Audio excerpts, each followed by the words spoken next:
All right. Here we go. We are back Yeah, with another one. Episode 3 definitely. officially. I'm Darius. I'm Mm-hmm. here with my cousin Jimmy. How you feeling, Jimmy? How you feeling? How you living? Feeling good, man. I cannot complain. I cannot complain. Glad we're here. Ready to do it for the third time. Give some great content. Let's That's do it. what I How you like to feeling? hear. I'm feeling good, man. Feeling good. It's been a long day, but we got to get back to it, right? We For blessed. sure. For sure. Blessed to be Definitely are. here. Blessed to see another day. So, what we getting into Mm-hmm. today? Man, we are getting into a little bit of everything, as we normally do here. Yep.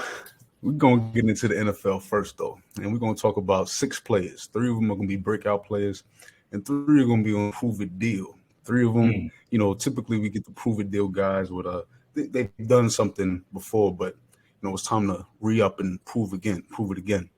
After that, we'll stay in the NFL. We'll talk about Lamar, one of a kind, superstar, megastar, however you want to define him. He's a different star though, and because of that, we'll talk about his contracts and the talks that have been going on, negotiating between the Ravens organization and him, and we'll unlock and break down the rankings with Lamar Jackson. Where should he really be, based off of everything, all his abilities and greatness. After that, we're gonna slice up a piece of pie, and we're gonna distribute that pie and see if it's gonna be the staff or if it's gonna be the players who deserve more credit in the NBA. mm. It's gonna be beautiful. I can't wait for That that should be discussion. And that should be a good one. we'll cap it.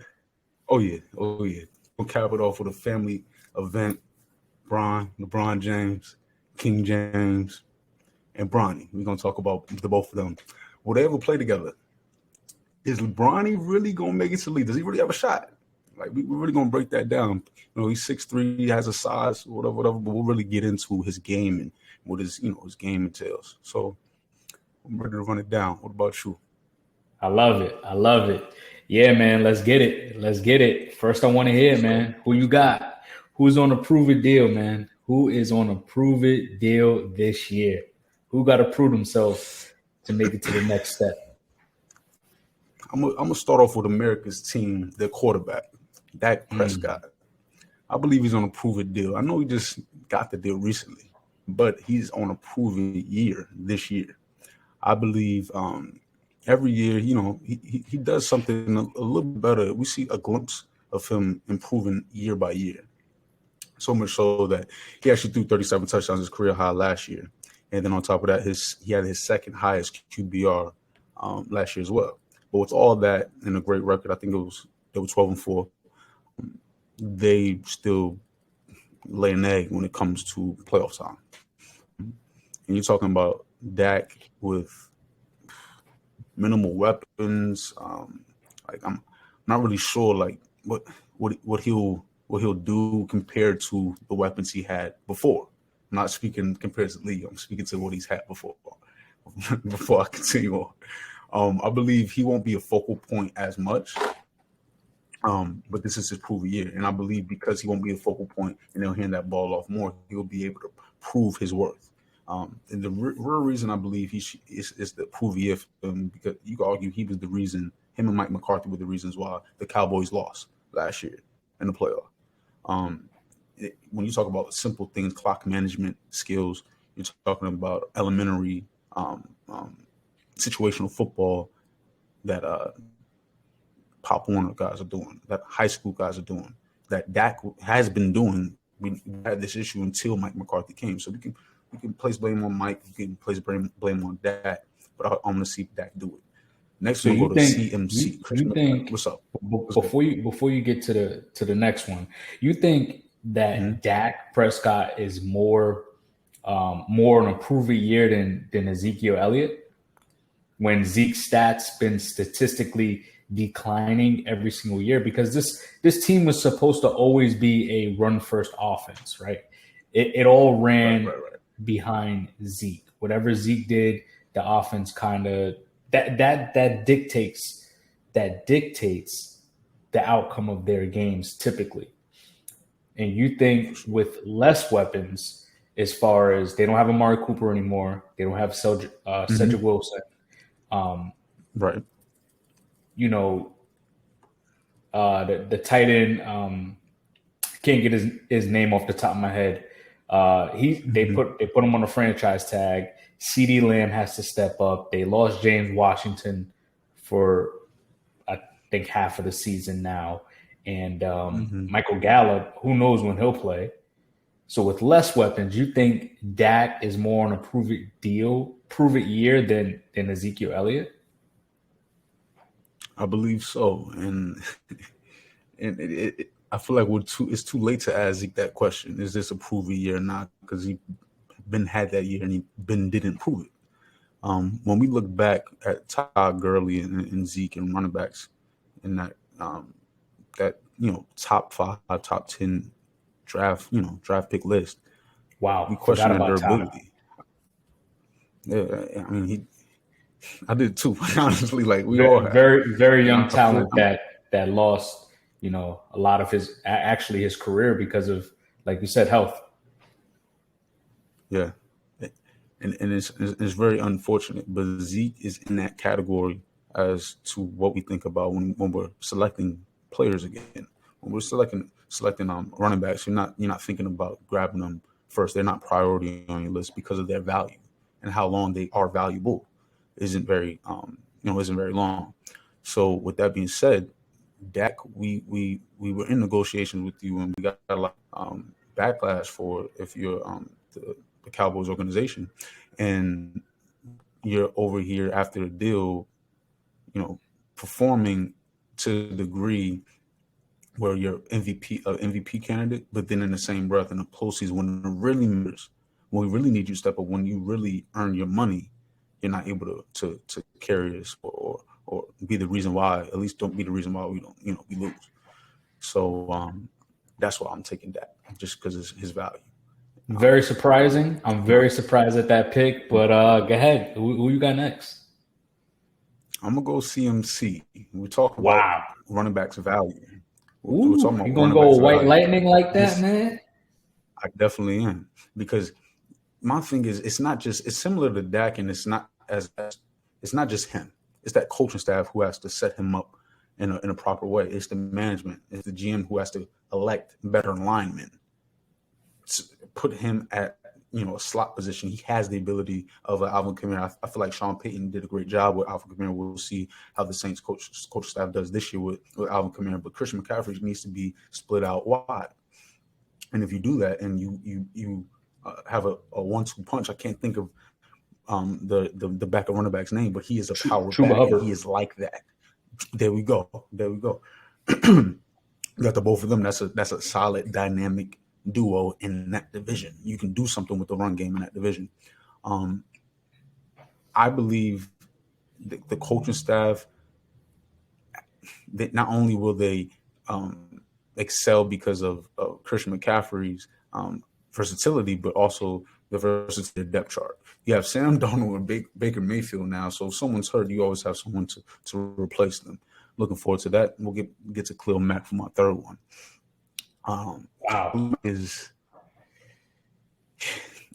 He is an all-time great.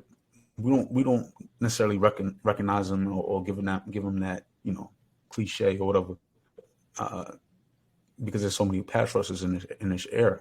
But he did, since he got to Chicago, his sack numbers have decreased every year. On top of last year, his durability came into question. 7 games, 6 sacks, nice. But you're talking about 7 games. That's actually not bad production, but I get it. 7 games. Yeah. Now we're talking about a winning situation with dogs all around him. You're talking about a dog in a pack. Like, it's different. And you're talking about someone, Justin Herbert, who can benefit the defense in a different way too. So now I believe the Chargers will lead the league in turnovers, like turnovers forced. They have that on the back end and they have that up front, and that's where you need it to make it happen. You'd have to have that quarterback and lock up on the back end. Who's on your prove it list, man? What's up? I want to hear your 3. Yeah, we actually talked about this before. And you brought up a great point where you said it's typically quarterbacks that's always on prove-it years. And because the reason is because that's the most important position on the field, right? Your quarterback is your leader. That's the guy that's supposed to bring you to the promised land, right? That's why we draft a lot of first-round draft picks are typically quarterbacks because you're looking for that face of the franchise, right? So for my 3 on a prove-it year, it will all be quarterbacks. And I'm going to start it off at number 3 with Carson Wentz. Yeah. Playing in Washington, all of them. Playing in Washington this year after being on an MVP run with the Eagles back in 2017. His biggest criticism is that he's not a leader. He's not a team player. You go to the Colts, who arguably has the best offensive line in the league, right? You got some young guys at receivers, and you had the best running back last year in Jonathan Taylor. He went on a record-breaking year. You know, he killed it last year, right? He did. And you're not able to, and that defense isn't bad. They got a good secondary. They just got better. You up front, you're really solid there with Darius Leonard and Buckner at the D tackle position, right? So you're solid up front, and you're not able to get this team into the playoffs over the Jacksonville Jaguars, over the 3-win Jacksonville Jaguars. There should be no reason why you shouldn't have easily won that game. So Carson Wentz is on a prove-it year. You're with a new team. You're in Washington. Hey, I live in the DMV area, and a lot of these people out here still believe in Taylor Heineke. They believe that he still may take Carson Wentz's spot at some point this season if and when Carson starts playing bad. But you got, on paper, a very good defensive unit in Washington. You got some young talent. You got Terry McLaurin, who is a very slept-on receiver in this league. You got Dawson. You got some young running backs. Hopefully they can stay healthy. Gibson has been on and off as far as last year, I should say. But he's a touchdown machine. So let's see what you can do this year, Carson. You're on a prove-it year. Number 2, Daniel Jones. I never believed in him. He's a he's a protege from that Eli and Peyton, their mentor. So why not bring him to the big city and put him with the New York Giants, right? In the first round, to take a shot on him. Perfect. But you got to get it done. Statistically, his stats have decreased every single year. I will give him the benefit of the doubt that I don't know what's going on in that trainer's room, but the receivers cannot stay healthy. Sterling Shepard, I think he's a good player, but this man can't stay healthy. He has never been healthy in his career. You bring in Kenny Galladay on a big contract year. I think it was either last year or the year before. I think it was last year. You bring him in, big contract, and unfortunately, he can't even stay healthy. Your Kadarius Toney, very spectacular player, very good talent, going to be a really good slot receiver in this league. But again, he has to stay healthy. Darius Slayton can't even stay healthy. You lose Evan Ingram, Saquon. Oh man, I love Saquon Barkley, but I want to see the explosive Saquon, and hopefully we can get him and CMC back this year. I think that'll be exciting. That's what we need in football right there. Yeah. Saquon and CMC lighting it up. But Daniel Jones on the talk. Facts. But Daniel Jones on a prove-it year. I think if he doesn't get it done this year, I wouldn't be surprised if I'm the Giants, Tyrod, get in there. That's a bridge quarterback until we can get another one, man. Go get one of those young guys from, you got the guy from Bama, and you also got the guy from USC as well. He always has a new coach, though. He always got a new coach. But you can say the same thing about Baker. you can say you can if you're bringing it to the coaching staff, you can say the same thing about Baker Mayfield. Baker Mayfield, ever He would since still he's have an been opportunity if it wasn't for a top 5 quarterback ever. I'm not ever. My fault. Right now, Deshaun Watson. He would still have the opportunity with the Browns. oh, for sure. But when a talent like Deshaun comes around, you know, you got to get a guy like Baker out of there sometime, you know. Right. So Jones, I mean, number 3. So you believe it? So you believe in Daniel Jones? It's yet to be seen. He needs time. Yeah, Joe Judge, he's been in the league for 3 years. Way. He came from the Patriot way. He didn't do what he needed to do when he left. Sort of like Josh McDaniels. He needed to reel back in, come back to New England, do your thing, and then go back out again. Joe Judge isn't the guy to make Daniel Jones what he's supposed to be. Period. So let's give him. And Saquon is not durable. You just ran off a list of guys who aren't even durable. Jones has been durable. Right. That line's been trash. That defense is trash. The line is trash. They did get 2 really good draft picks, but first of all, before you continue, take that hoodie off. So we're gonna first address that. Take that hoodie off. Secondly, yes, he is on a prove-it deal this year because of the simple fact he has to find a way to help them on a win scale.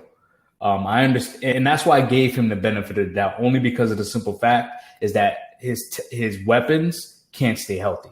So, right. If I'm the organization, if I'm the GM, I'm first looking at this training staff. Like, what are we doing in our training that I can't keep my guys healthy? We need to figure that out. Mm-hmm. And then going forward, I give you the benefit of the doubt. Let's try Daniel Jones for another. They didn't even pick up his 5th-year option. So, hey, that tells you how they feel about him. And we'll see if he can make it on another team, because I don't either. But we just speaking it. We just talking. We just saying how it is, right? It is what it is. Daniel Jones. I am saying we are saying how it is. But them Giants. And it ain't because I'm a New England fan, okay? I just do not like how certain teams, even New England, they don't pay the players they should pay. The players like Vince Wilfork, like Jamie Collins, like anywho. Go ahead. I digress. So my third player is Tua. As much hate as I give the Dolphins, this year is all on Tua. You got a good secondary. You got a good defensive line. You got some young linebackers. They bring in Tyreek Hill. You got Gesicki. You got Jalen Waddle, who they say is this top 75 player in this league. And you know what? A lot of people didn't agree, but I agree. I think Jalen Waddle is one of those guys. We're going to be talking about when they talk about young, talented receivers going forward, when you talk about the Justin Jeffersons, when you talk about the Jamar Chase, you're going to be talking about Waddle soon in that league, I should say, of these young receivers that's coming. I think I bring it back to Terry McLaurin. Terry McLaurin's going to be up there. Okay. But yeah, Tua, you bring in all these guys. You got to get the ball down the field. He ranked 31st last year in deep balls. You got these 2 deep threat weapons. You got 9 million running backs. Hopefully one of them can pan out and stay healthy. But Tua is going to be my third guy that's on a prove it year, and hopefully he can get it done. I mean, Tua can't be on the prove it list. I'm so sorry, man. Like, again, you got me over here defending, my division rivals and stuff. But, I'm going to do what I do. Tua should not be on that list because the situation has not been ideal for him. That left tackle just got here. He hasn't even played one snap with him yet. Forgot they just brought in the best lineman in the free agency this year. Forgot they brought him in. Yep, go ahead. And you're talking about Tyreek just got here. Waddle, he could get doubled any given night. Now the situation is different. Now we need to evaluate him. But even then, if he goes out there the first 6 weeks and he's 2-4 or 2-3, whatever, like I don't want to see him at the bye week. We're talking about 2 of this, 2 of that. No, let's give him an opportunity to even Teddy Bridgewater. That signing, we're messing with his confidence. And yeah, like, well, you're soft. No, that matters. Like, your situation matters. Being comfortable matters. You have somebody breathing down your neck. You always got a Fitz Magic, or now you got Teddy Bridgewater, who's known to take a dude's spot. Tua needs a situation where they believe in him. If Nick Saban did, why can't? Well, Brian Flores, why can't you? I'm sorry. That's why you're gone. Like, what you should have drafted Justin Herbert when you had the opportunity. But Tua was there. Well, do what you got. Well, allegedly, he wanted Justin Herbert. That was his call to go get Justin Herbert. From up top, it was go get Tua. No, we want Tua. All year they were talking about tanking for Tua. And look where they are now.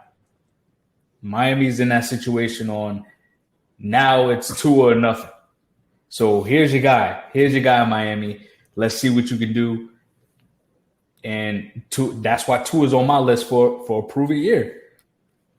And I think he still has another year after this. So if he doesn't work out this year, maybe they draft a quarterback. They still got one more draft pick in the first round.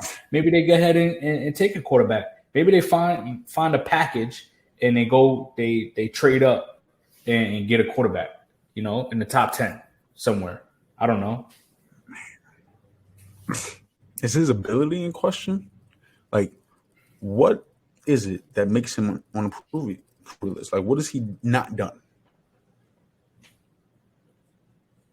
He doesn't change the game in a win scale.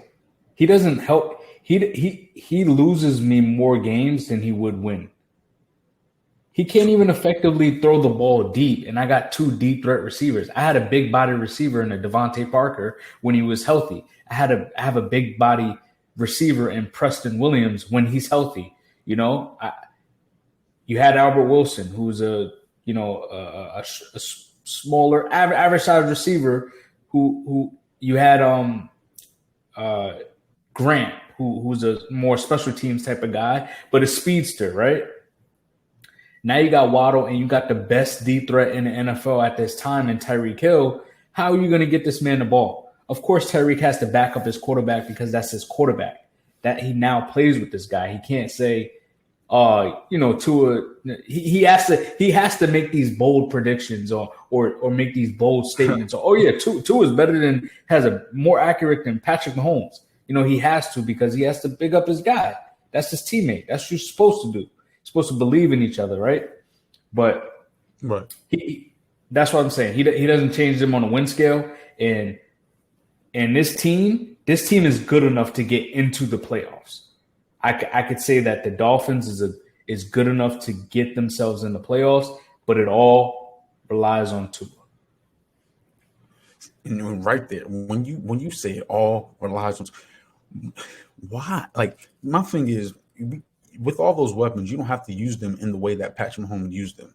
An X's and O's coach, a Kyle Shanahan, maybe Josh McDaniels. We're going to see if this boy wonder that came in there. I'm not necessarily sure what his name is for the Miami Dolphins. He's supposed to be an X's and O's guy. He came under the McVay tree or the Shanahan tree. I think it was the Shanahan tree. Shanahan tree. So he's coming from, the thing with what he does with Debo, for example, or Kittle, it's a lot of screens, it's a lot of tunnel screens, it's a lot of lateral movement as opposed to vertical. You can use that speed in different ways, and Tua is very accurate when it comes to moderate throws in a short game. I believe he handled the ball very well in Alabama, and he proved that to do the same with the Dolphins. It's not like he fumbled a lot. It's not like he has a Daniel Jones situation. And that I believe Daniel Jones is still deserves a chance after this. I believe Tua will for years to come because of his accuracy, his poise. But we'll move on for from Tua, man. You can't talk about the Yeah, Dolphins too long. we'll see. We'll see this year, right? Season's about 3 weeks away now, so we'll see where it brings us, right? With the breakout stars list, this wasn't, very, very hard. You know what I'm saying? Justin Fields had a situation with one of the worst quarterbacks, coaches I've seen in a long time, Matt Nagy. They have a new Matt in town. Matt Ingram refused. Okay. He's a defensive coordinator from the Colts. 4 years there. The Colts, their defense, we just spoke on them earlier. It went from very, shaky to very good, capable of getting to the playoffs and such. So I believe he's going to be able to do something with that defense. Now, when it comes to how he'll do with Justin Fields, I believe he'll elevate him in a way that these offensive gurus try to make quarterbacks what they want them to be, as opposed to letting them play and making it simple for them. I believe a defensive coordinator can give a different dimension because he has a different perspective. As a coordinator, you're more so worried about what the guy can do as opposed to what I want you to do. So with Justin Fields, I feel like he can amplify his legs. He's able to extend plays already. I believe the O-line will still be trash, but the X's and O's guys looking to scheme this up and scheme that up, as opposed to, let's go ahead and have an extra tight end block. That's fine. Old school football. Have a running back chip block. Have a running back just blocking in general. Having 7 men as opposed to 5 really, really matters. And I've seen Justin Fields time and time again have 5 men blocking for him, and that's just not it. When your 5 men are borderline trash. Who's he going to throw the ball to? Josh Jacobs. That's a great point. That is a great point. Great point. Because honestly, they got rid of Allen Robinson. Tight end. Darnell Mooney is actually pretty. They got this dude named Cole Kmet who's actually pretty solid. It's a big body tight end from Notre Dame. Yeah, I want to say 2 drafts ago. Yep. Okay. They got Darnell Mooney, who's who can be a weapon for him. They got Montgomery in the backfield. David Montgomery. Honestly, I don't know. I don't see that team doing well. That's a great point, and I don't believe they'll do well. But I believe Justin Fields will have a breakout year, because understand where he's coming from. He's coming from the floor. So when you're going up, like, your breakout is what. His breakout would be crazy just because of where he's coming from. What's a breakout year though? What's a breakout year for Justin Fields? Most Improved award, in contention for the Most Improved award. Okay, what does that look like statistical wise? It's a great question. We'll go 22 to 17 touchdowns and under 10 interceptions, with rushing yards that look 600 yards ish, with about 6 TDs. With the six rushing TDs. Rating. Yes. Okay. And his percentage as far as completion percentage, I believe it will be roughly 62. And wow, that's a pretty solid completion percentage. It is. I believe he do. He's very smart. I believe he reminds me of Dak, but he's in a worse situation. And Dak, his intangibles is what allowed him to take the reins with the Cowboys. All right. Josh Jacobs, number 2. I believe the addition of Devontae is gonna. Josh Jacobs is already a known guy, but for him to be a top 5 running back, I believe something like Adams will be its unlock. He had a under 1,000-yard rushing year last year, but the 2 previous years he was 1,000-yard rusher. I think he'll get back to that. Devontae along with Warner's is a problem. That box will be not empty per se, but it's going to look a lot different when you got a dog over there on the side. I like that. In the league. I like that pick. Patrick. I appreciate it. Patrick Surtain. And Josh Jacobs, he remind me of you. He remind me a lot of you, your game back in the day. Now, Patrick Surtain, 6'2", big corner. He's going to be up there with the Trayvon Diggs. I know he just got toasted by Keenan Allen. Keenan Allen. If you want to get toasted by anybody. Keenan Allen's that dog, man. Right. But this man, Patrick Surtain. His veterans that's getting toasted by Keenan Allen. That's very true. That's very true. But Diggs wants that smoke. He wants that top 10 cred. You're gonna have to see you do top 10 things even on the off season. And I believe Sir Patrick Surtain will do that throughout the season. I believe he's gonna be going against dogs all year long. You're talking about Justin Herbert, you're talking about Devontae Adams, you're talking about Patrick, Keenan Allen. Like it's gonna be an issue, but he's primed for it. And it's gonna be prime time television that we're gonna be able to see him break it down and run down players like AJ Terrell. So we're gonna talk about maybe their exposure a little bit more to Broncos this year due to Russell Wilson, and also the division being the best in football, and that will allow Patrick Surtain to have a breakout year. Who are your three? I like that. I like that pick as well because he has a lot of he's gonna be considered one of the best, and I think he can and will be one of the best. He's gonna have to go against a lot of really good receivers in that division. I'm just talking about that division, right? So yeah, I like those three. But you know what? I'm gonna start it off. Ain't gonna be three quarterbacks this time, I can tell you that. But we got some young guys that has the talent to do so. My first one at number 3 is gonna be Trey Lance. Number 1, he has the best offensive coach in the league right at this time, Kyle Shanahan. Kyle Shanahan was able to help Matt Ryan get an MVP, right? He gave Trey Lance the keys to the Ferrari this year. He said, "Take it out, enjoy yourself. Look at all this. Look at all this that I surrounded you with, right? They got the defense. They got Debo. They got Brandon Ayuk. They got Mitchell, who was a jewel in the draft, right? Because they didn't have to go and get him in the first round or second round. I think he might have been like a third or a fifth round draft pick, right? You got George Kittle, one of the best tight ends in the league. This kid is a dual threat quarterback. He doesn't have much experience as far as NFL and college experience. I think he only played 19 games in college, but I don't even think he lost a game. I think he's 19-0, and he only played 19 games. But I think this is his year to showcase what he can do, and Jimmy G will eventually find a new home. Second is going to be Rashad Bateman. That's actually a great point when you talk about the fact that he hasn't played much. A lot of times we take that and we just attach a negative association with it, negative connotation with it. But when you're talking about someone who hasn't played many snaps in an offensive mind like Kyle Shanahan, instead of teaching you or reteaching you or getting you to stop bad habits, it's just getting you to form good ones. And I believe that can be beneficial for a young 22-year-old. So we'll see. Oh yeah, one of the youngest quarterbacks to I think play in this league so far, right?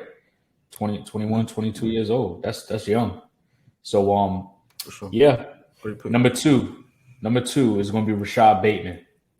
Not only does he have the talent to break out this year, because I think he was one of well, it was a tough draft class for his class because you had Jalen Waddle and Jamar Chase come out of that class. And but he still was a first round draft pick, right? Taken 27th by the Baltimore Ravens. In his freshman year, he in college, he went for like 700 yards, 6 touchdowns. He doubled that in his sophomore year. Junior year, due to COVID, he didn't play much because he was in and out. But I think because the Baltimore Ravens doesn't have much, he has the talent to break out because it's like, who else are you going to throw the ball to? Mark Andrews is going to get 160 targets. He's going to get majority of the targets, but Rashad Bateman is going to be that second guy that I think can get it done. He caught 46 passes out of 68 targets. So he has a really good catch radius, and he's averaging 11 yards per catch. So he's averaging just about a first down per catch. So you consider him a solid threat to get you that first down any moment of the game. My last one Number one is going to be Trevor Lawrence. It's going to be Trevor Lawrence. Highest rated quarterbacks is Andrew Luck. We talked about him since he came out of high school, man. He's been talked about. He's been hyped up, and I think he can get it done. They went out and got him some weapons, right? He gets his college teammate back in Travis Etienne, who's been looking really good this offseason.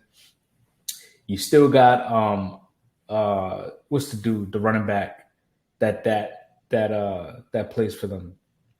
James Robinson, that's who it is. They still got James Robinson to be their power. So they may have a 1-2 punch there. You bring in Christian Kirk, you give him big money. Hopefully Evan Ingram can revamp his career at tight end from playing with the Giants, who showed flashes in his rookie and sophomore year, but then he got that Giants plagued injury where he was plagued with injuries just like the rest of them. You still got Marvin Jones Jr. and you still got Laviska Shenault, who's a good athlete on this team. So we give you the weapons. We gave you some weapons. You bring in Dougie P, who I like. Dougie P, who the Eagles, kind of kicked out the door, I think, way too early. I'm excited to see what he can draw up as far as an offensive mind, like he did with that Philly team. Hopefully he can do something with these young dudes, man. And I don't think that they're going to be – I think they won 3 games last year. They won 3 games last year. Typically when a team spends that much money, it changes the win scale about 2 games. I think this is a 6-win team right here.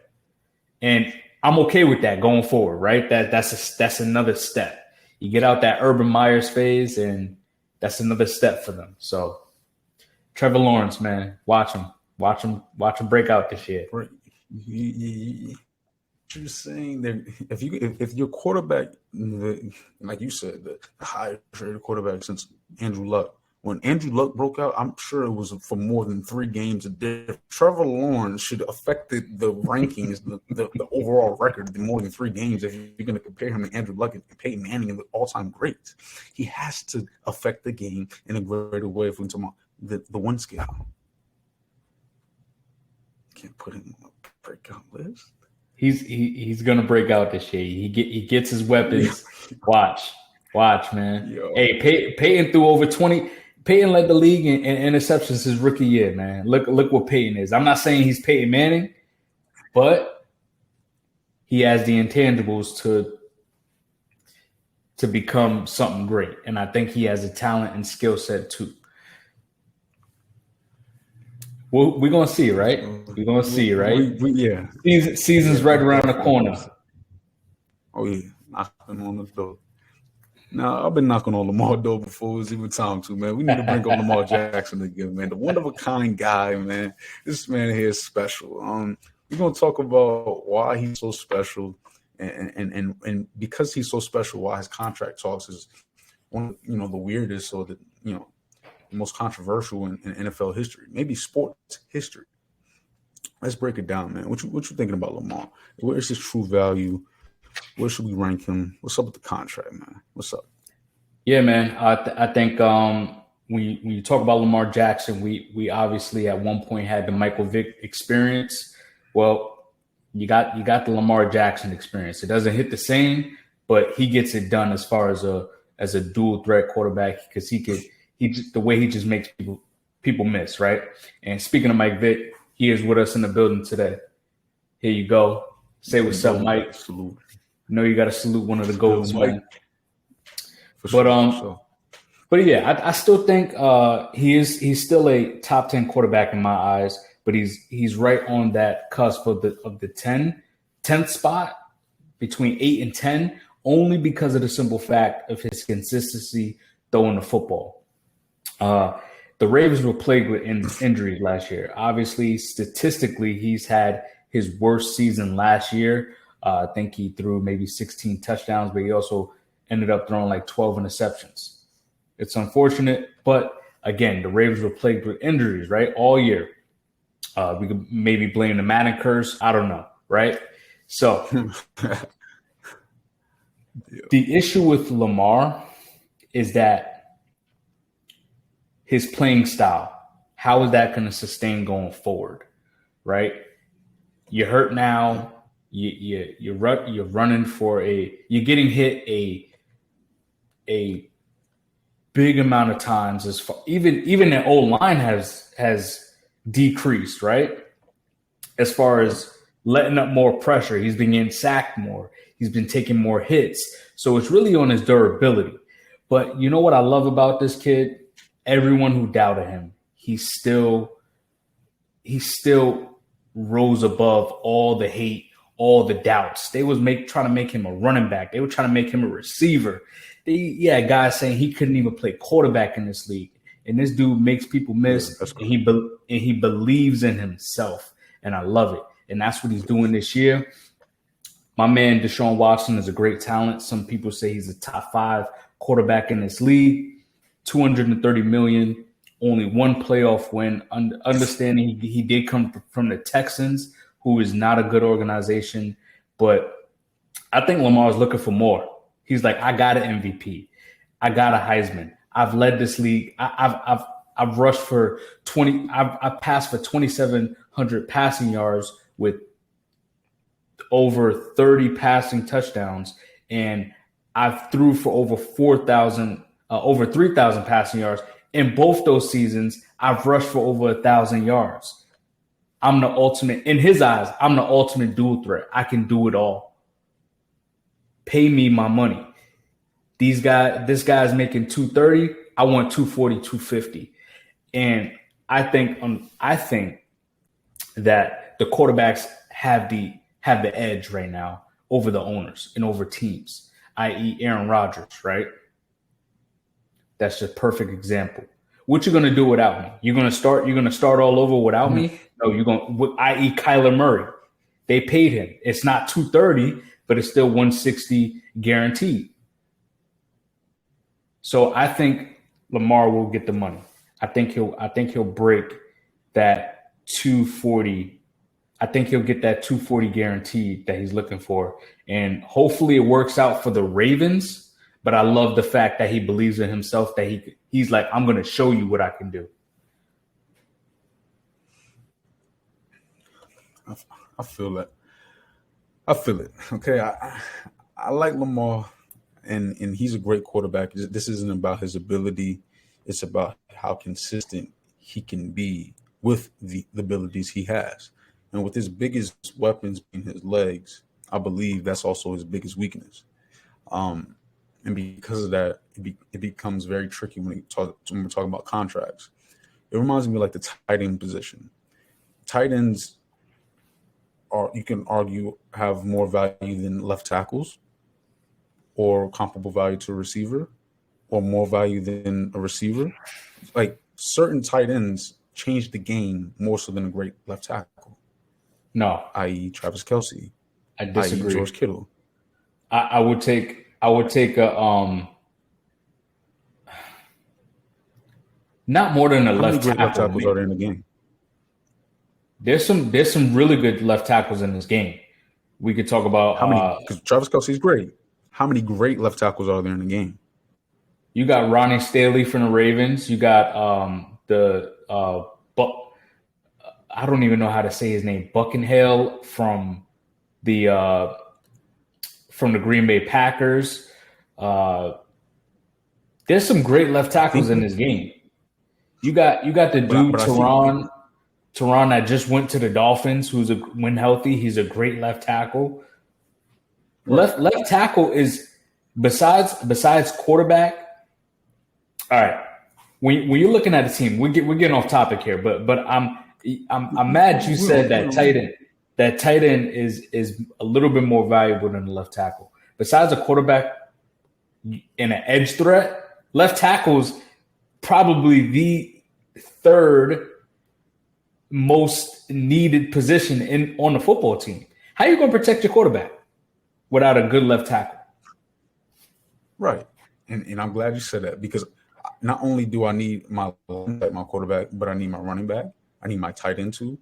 And because we're bringing up tight ends, we're talking about his versatility. Not only is he have the assignment of blocking, the edge rushers, the one of the other most important positions in the field. They line up across from them and they block them sometimes. They help the tight end out. I mean, the left tackle out, as well as I can be the number one option as a receiver. I can replace Travis Kelce. How many left tackles, just by the position, you're not able to affect the game in a multitude of ways.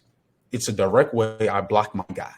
Cool. I understand they have immense value. I get they have a lot of value, but a tight end's value, I value versatility more than direct.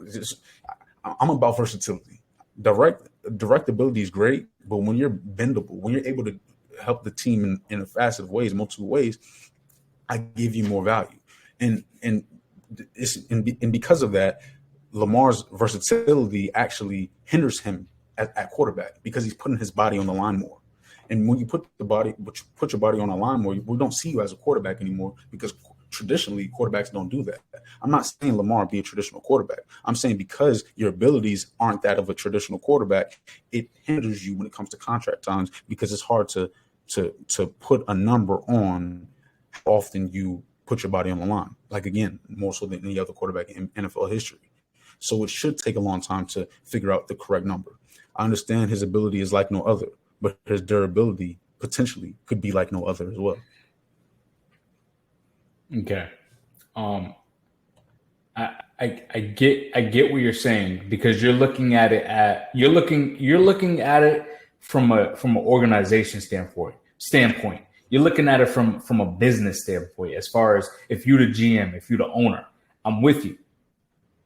But I'm looking at it in Lamar's eyes. I'm looking at it as far as the player, right? What are you going to do without me? You need me. At the end of the day, you may not think you need me, but you need me. Because if you don't pay me, someone else is going to pay me. I'm going to make my $240 million. I'll walk. Whether you like it or not, at the end of the day, it's not my job to figure out the money on this team. I need my money. I need my money right now. I love it. You speaking on the owners, you're speaking on for Lamar more so, or from that perspective. And I can speak for Lamar too. Lamar understands how often he puts his body on the line. Every player on the opposing team understands how often he's going to put his body on the line. Everybody knows Lamar. If anyone's going to be hurt at the quarterback position, it's going to be Lamar. It's going to be Josh Allen. It's going to be the Cam Newtons. It's going to be the people. It's not going to be Tom Brady. Like, it's because he don't put his body on the line. There's certain quarterbacks who stay in the pocket, who keep it clean. You're able to be more durable in this era because they protect the quarterback position. But when you elect to not protect yourself because you're running, so when we talk about contracts, we can't help but bring up the both ends when it comes to his ability versus the value with that ability.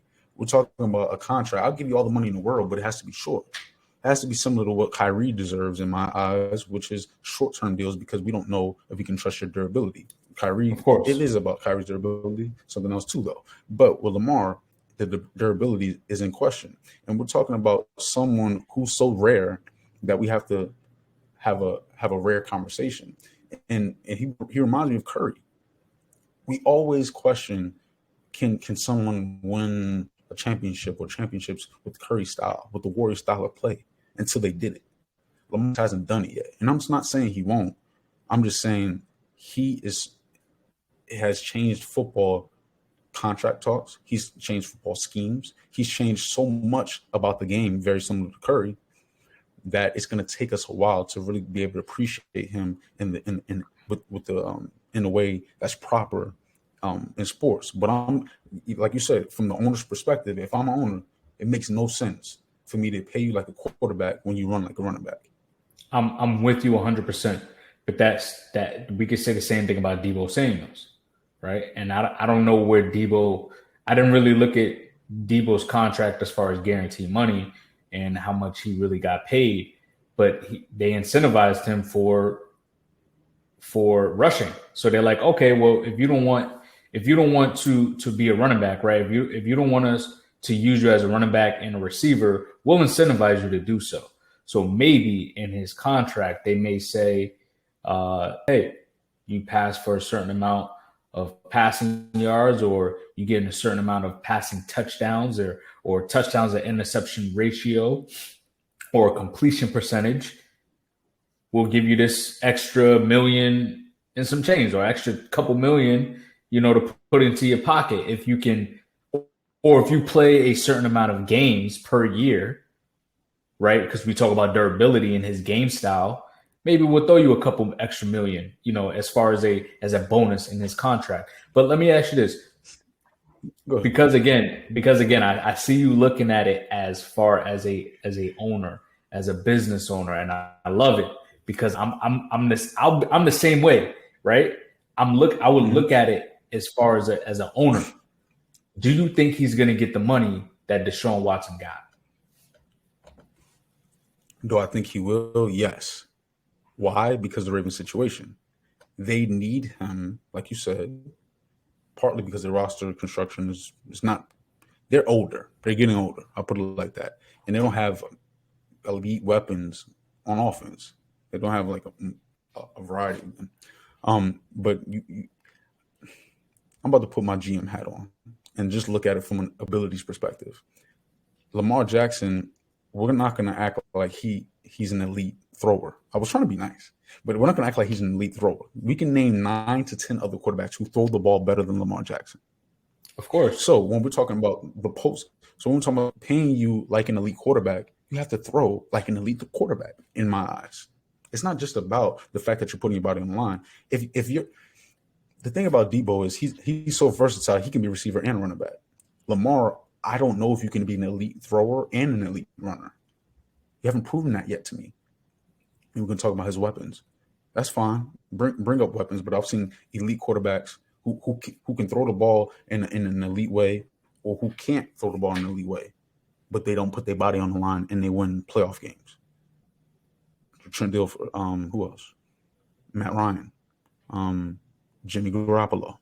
Like, I'm not saying they're better than them, but I'm saying they win games. Deshaun Watson with less weapons, he did it. So when we talk about the playoffs, Lamar wins games. Lamar wins a lot of games. I think he's the most winning since he's been in the league. He's the most winningest quarterback in the league at this time since he's been in the league. That's true. That's true. And his QBR is actually top notch too, number one. I mean, my fault, not his QBR, his quarterback completion rate. And that's a lot of times because he's dinking and dunking due to weapons, and also to me due to his lack of ability. I'm not saying he can't make throws. I'm saying he can't consistently make elite throws. And in the playoffs is when winning matters the most. And he has only one win in the playoffs. And with a franchise that is known for winning, with a franchise that has had a top 5 defense year in and year out since he's gotten the league, with the top running game as well. We're talking about every game he's played, even in the win, he threw an interception. You're talking about a guy who's thrown over 200 yards in playoffs one time, and it wasn't in the win. It was in them trying to fight back in a loss. He threw the ball 59 times to throw for 365. I'm not trying to poo-poo Lamar, but I do want to accurately point out the flaws in his game. And I'm with you. I'm with you 100%. If I'm an organization, I love Lamar Jackson, right? I love the talent. I'm a Falcons fan for a reason, right? But I'm with you as far as I don't want to pay you the money, but he's gonna get paid. He's gonna get paid the money. He's gonna get paid the money for a certain reason, because of the simple fact that they have no other option. You have to pay me, or you have to find someone new to bring in, and we'll see where it goes from there. Mm-hmm. Definitely will, man. That was a real juicy one right there. We gonna get into a family affair. We're gonna talk about LeBron James and Bronny. LeBron James been running with the baton for a long time, and now it's time to hand it off to Bronny. Oh yeah, we're gonna talk about him, man. But will Bryce jump in there? Will he do it, man? That's 6'6". I mean, why not? Bryce is smooth, man. Bryce is yo. I watch videos of Bryce play. It's just like it's just easy for him. Like Bronny is let's get into it, man. I guess I started off because I'm already hyped up. For sure. First of all, I I want to say shout out to Bron, man, becoming a billionaire, man. Shout out to him. Big Congrats. Big. He's done it for a long time. But you see what he's doing, right? He's setting himself up for Bronny. He signs the $97 million extension with a play option at the end. So he's already setting himself up for whoever gets Bronny, they're getting me. I wouldn't be surprised if, some way, somehow Cleveland gets that pick, right? Let's see where it goes, right? And they end up back in Cleveland. Imagine LeBron James, 22, Bronny's rookie year, and they win the championship. Crazy story. But, right? So he's setting himself up there. I think he will play with Bronny. I think it's going to get done. Bronny, every video I see as he ages, as he gets older, you just see his abilities as far as court vision, him being a great teammate. He's always smiling out there, looking like he's having fun. He's just loves to play basketball. So him in the pressure, I don't think the pressure is there for him because I think he already understands I'm LeBron James Jr. Like I have a lot to live up to, but I think his love for basketball and just like LeBron isn't a high pressure guy. Like LeBron is a technician, right? He's an engineer. He knows how to dissect the game so well. So he just passed that along to Bronny.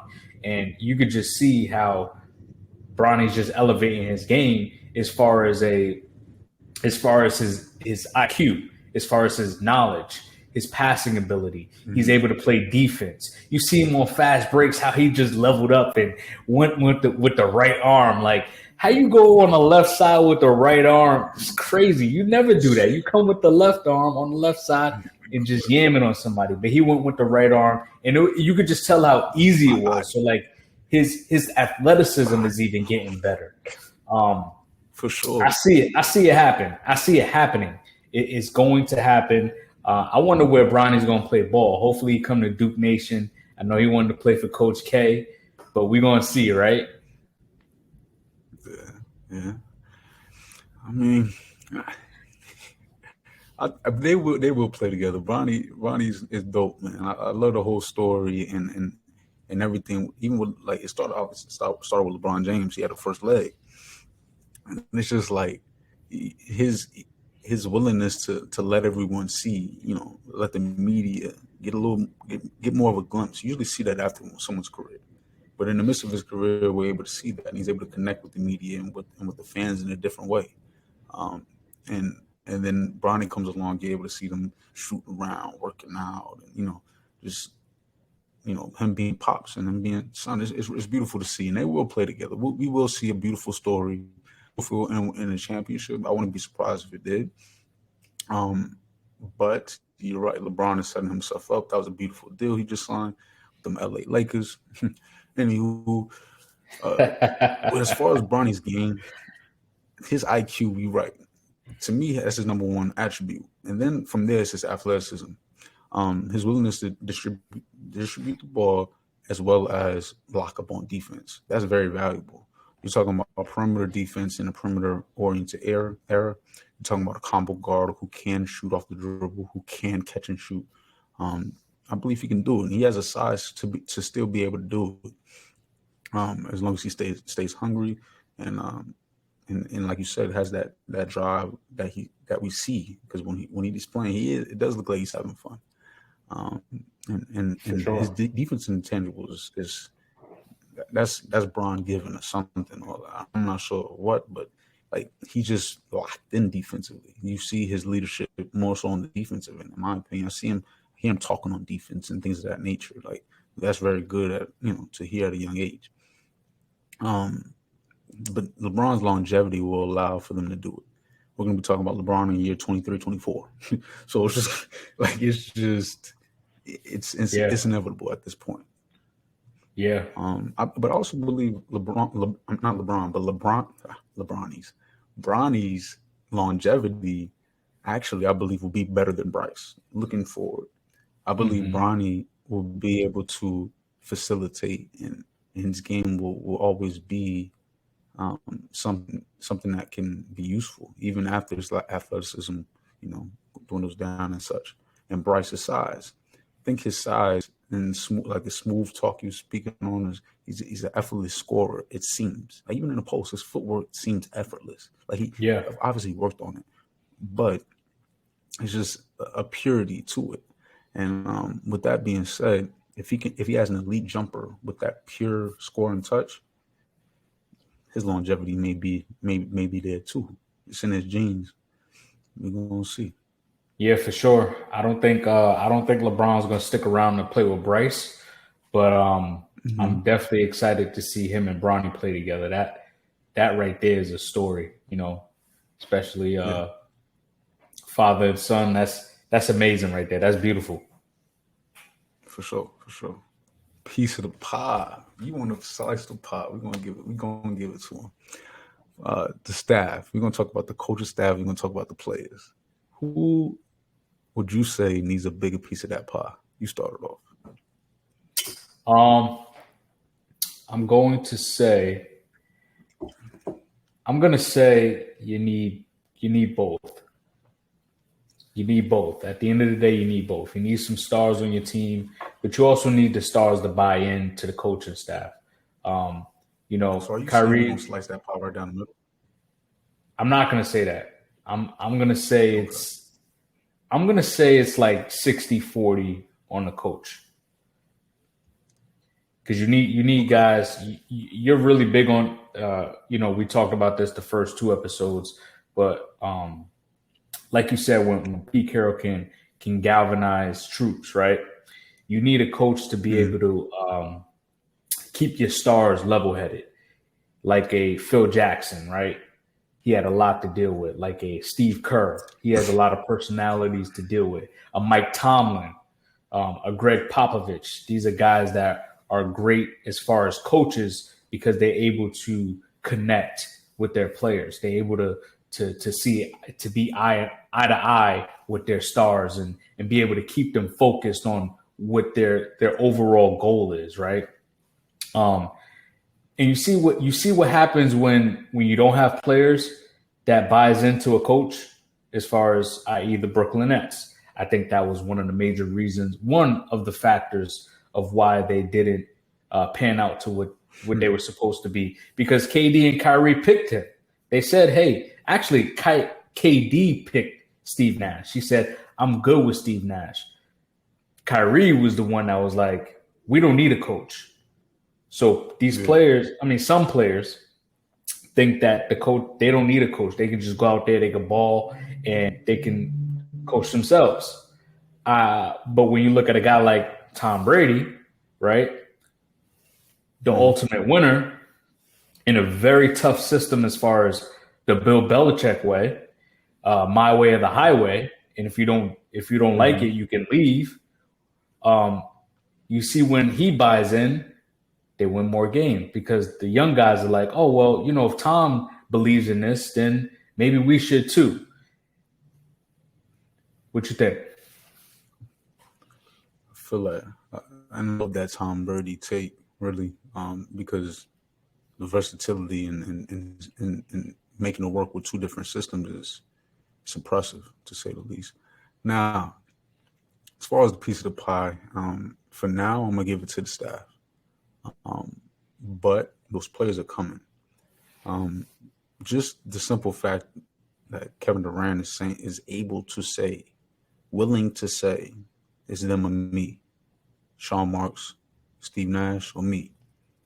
That gives a different sense of power to those who hear it, to those who come after him, to those who are already there. I believe, with that being said, a player is very important. Players are very important, just like you said, staff is too. And throughout history, we've seen great players come together and win championships. But I believe we've also seen probably more great players chasing a better staff, a better situation, because your situation can help or assist in winning championships, assist on a revolving door type of mentality. Miami Heat come to mind. The San Antonio Spurs come to mind, even though Greg Popovich has done almost nothing since Tim Duncan is retired. But we're not going to speak Very on that too true. much. These guys have immense value because the durability aspect and the longevity is longevity. When I say longevity, I mean box office longevity, star power. You're talking about the social media appeal. When it comes to longevity, being relevant, um, being someone who can not only do it based off abilities on the court, but also bring people to come sit down just because I'm an entertainer. That has become more powerful than even sometimes the logo. When I say the logo, the NBA logo, the team's logo, the brand of the player, the name on the back of the jersey has become bigger than ever before. And with that being said, we're seeing on lower levels the effects of that. And this will gradually assist in players having more say, more power, bigger piece of the pie than the coaching staff, in my estimation. Yeah, you got a point. You got a point. It's all about name, image, likeness, brand, everyone's personal brand now. So every everyone and everything's a brand now. So it's it's tough. It's tough to be a coach because that's the first one that gets the blame, right? It's a player's game. It's either it's me or them, right? Who are you gonna, as an owner, who would you rather? The guy that's gonna make you more money as far as box office, or a guy that's pretty replaceable as far as a coach? That's why these coaches really don't last. So a lot of them don't last more than 1-2 years. True. Very true, man. I mean, staff they have such an effect, and I would say it's hard to mention staff without the GM. You know what I'm saying? Like the coaching staff is one thing, but that GM to me really allows for free agency to be an option. The draft to also be an option when it comes to rebuilding. The player, I mean, his durability is his ticket. Once that goes, it's over with. But collectively, players, there are greater players all at one time in the NBA today than ever before. Let me say that again. There are greater players, star power. There's more star power in today's game than ever before. And going forward, the NBA will be full of superstars. Every team, I believe, in the next 25 years, 30 years, will be full of what we deem today as superstars. The ability of a superstar, more will have that as time goes on. The skillfulness will increase to another degree. And WNBA is another one of those places where it's going to take them a lot of time, but with support, I believe they can do it. With time, I think anything's possible. I think it's ridiculous how the staff is able to, like we were saying with Lamar, even talk about contracts and what you're worth when I take up 11% of the salary cap, but I'm bringing in 50% of the revenue because of my name, Lamar Jackson. Everybody coming here to see me. Everybody's coming here to see these players play, and the staff is able to call the shots. It's not cool. It's just reality, right? For now. Yeah, we're gonna have to definitely talk about that topic on what's a star and what's a superstar in this, especially in this NBA era. For sure. In the WNBA, they'll be there, man. They'll be there. They'll continue to grow. Definitely. I think it's slowly but surely going to get better, because right now it's still ugly. It's still ugly, and it's unfortunate. Yeah. But we with them though. We with them. Something has to change. Something definitely does have to change. But we're gonna wrap this one up. It's definitely a good episode. Sure. We appreciate y'all for tuning in, Sure. listening in, and until next time, peace. Yo.